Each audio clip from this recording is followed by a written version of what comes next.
Report breaking. Pala നഗരസഭാ chairperson തെരഞ്ഞെടുപ്പ് August 19 നടക്കും. ഇക്കാര്യം വ്യക്തമാക്കി സംസ്ഥാന തെരഞ്ഞെടുപ്പ് കമ്മീഷൻ നോട്ടീസ് ഇറക്കി. ഈ മാസം 19 ചെയർപേഴ്സണെതിരെ LDF കൊണ്ടുവന്ന അവിശ്വാസം പാസായിരുന്നു. കോൺഗ്രസ് കൌൺസിലർമാരുടെ കൂടി പിന്തുണയോടുകൂടിയായിരുന്നു അവിശ്വാസം പാസായത്. അഖിൽ കെ ചേരുന്നു. അഖിൽ, അങ്ങനെ നാടകീയമായ സംഭവ വികാസങ്ങൾക്കൊടുക്കം അടുത്ത തെരഞ്ഞെടുപ്പ്. ഇനി പാലായിൽ ആര് എന്ത് സംഭവിക്കുമെന്ന ചോദ്യം. തീർച്ചയായും അത് തന്നെയാണ് റോഷ്നി. അതായത് ഈ വരുന്ന ഓഗസ്റ്റ് 19 പാലാ നഗരസഭയ്ക്കുള്ള ചെയർപേഴ്സൺ സ്ഥാനത്തേക്കുള്ള തെരഞ്ഞെടുപ്പ് നടക്കുക. നമുക്കറിയുന്ന പോലെ തന്നെ ഈ മാസം 19 നടന്ന അവിശ്വാസ പ്രമേയത്തിൽ LDF കൊണ്ടുവന്ന അവിശ്വാസ പ്രമേയമായിരുന്നു. അതിൽ കോൺഗ്രസിന്റെ UDF-ന്റെ 5 കൗൺസിലർമാർ പിന്തുണ നൽകിയതോടുകൂടി തന്നെയാണ് ഇത്തരത്തിൽ അവിശ്വാസം പാസ്സാവാൻ സാധ്യതയുണ്ടായത്. തുടർന്ന് ചെയർപേഴ്സൺ സ്ഥാനം നഷ്ടമാവുകയും ചെയ്തു.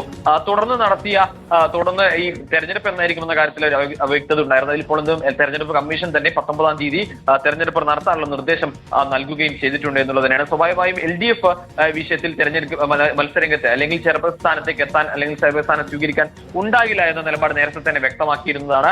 ഒപ്പം അതുകൊണ്ട് തന്നെ സ്വാഭാവികമായും UDF-ന്റെ ഭാഗത്തുനിന്നും ഈ വിമതർ നിലവിൽ നിന്നും UDF വിട്ടിരിക്കുന്ന 5 കൗൺസിലർമാരിൽ ഒരാൾ ചെയർപേഴ്സൺ സ്ഥാനത്തേക്ക് വരും എന്നാണ് നമുക്ക് മനസ്സിലാക്കാൻ സാധിക്കുന്നത്. അത്തരത്തിൽ 2 പേരായിരിക്കും മത്സര സ്ഥാനാർത്ഥികളായി ഉണ്ടാവാനുള്ള സാധ്യതയുള്ളത്. റോഷ്നി, ശരി, അഖിലാണ് വിവരങ്ങൾ നൽകിയത്.